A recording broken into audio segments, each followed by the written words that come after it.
The everyday device in your home killing hundreds around the globe. When you think of things that might kill you, it's unlikely that your phone springs to mind. We have bad news for you, your smartphone is killing you. Perhaps because the Apple iPhone was only released in 2007, a lot of us have not yet grasped the full deleterious effects of the device, and the many similar not-so-smartphones the now clunky-seeming original spawned.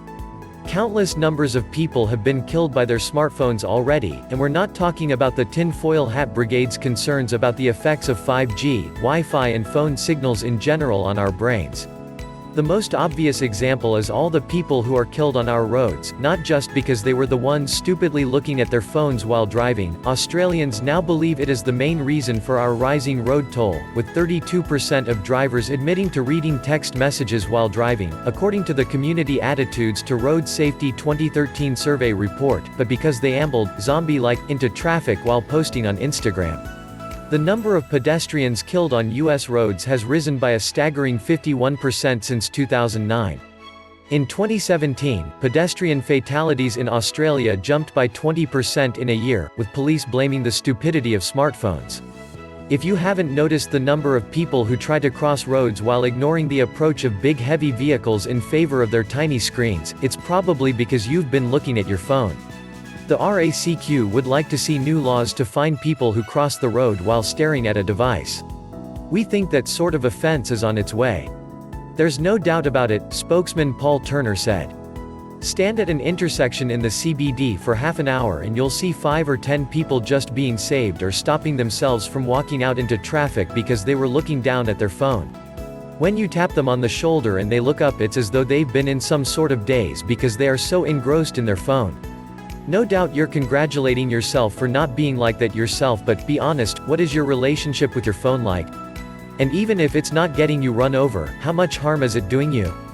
Dopamine and cortisol. Have you, for example, felt what's known as phantom vibrations from your phone? That sensation where your body is sure it's detected a new message buzz, but you check and there's nothing there.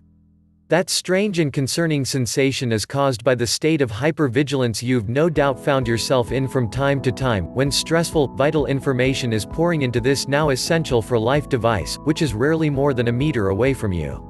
The fact is, we are, as a species, becoming addicted to both the dopamine hits of satisfaction that our smartphones give us hundreds of times a day, while being simultaneously assaulted by the dangerous levels of cortisol they send coursing through our bodies.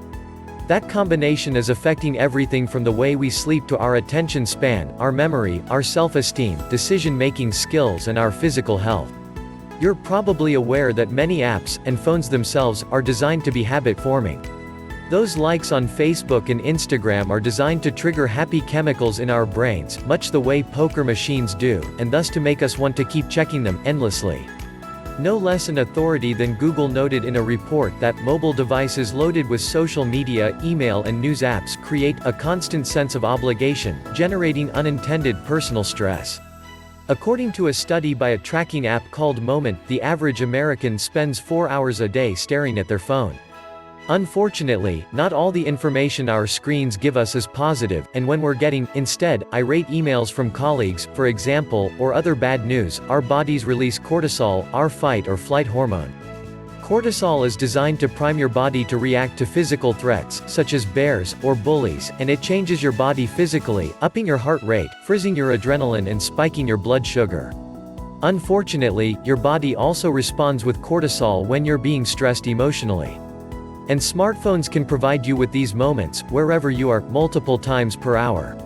Your cortisol levels are elevated when your phone is in sight or nearby, or when you hear it or even think you hear it, says David Greenfield, the founder of the Center for Internet and Technology Addiction. It's a stress response, and it feels unpleasant, and the body's natural response is to want to check the phone to make the stress go away. Checking the phone, of course, can just provide more bad news, and thus you can get into a cycle that leaves you with chronically high levels of cortisol. And this can lead to all kinds of health issues, including heart attacks, dementia, diabetes and depression. Dr. Robert Lustig, author of The Hacking of the American Mind, recently told the New York Times that every chronic disease we know of is exacerbated by stress, and our phones are absolutely contributing to this. As bad as smartphones are for you, of course, you've only had it running your life for the past dozen years. Just think of what it's doing to your children, and the entirety of the coming generations. Anyone over the age of 10 is already unable to imagine a world without smartphones, and as they grow into adolescence, they are likely to be gifted one of these dangerous yet vital devices by their own parents. This is like giving them cocaine or heroin, according to David Gillespie, the author of Teen Brain: Why Screens Are Making Your Teenager Depressed, Anxious and Prone to Lifelong Addictive Illnesses, and How to Stop It Now.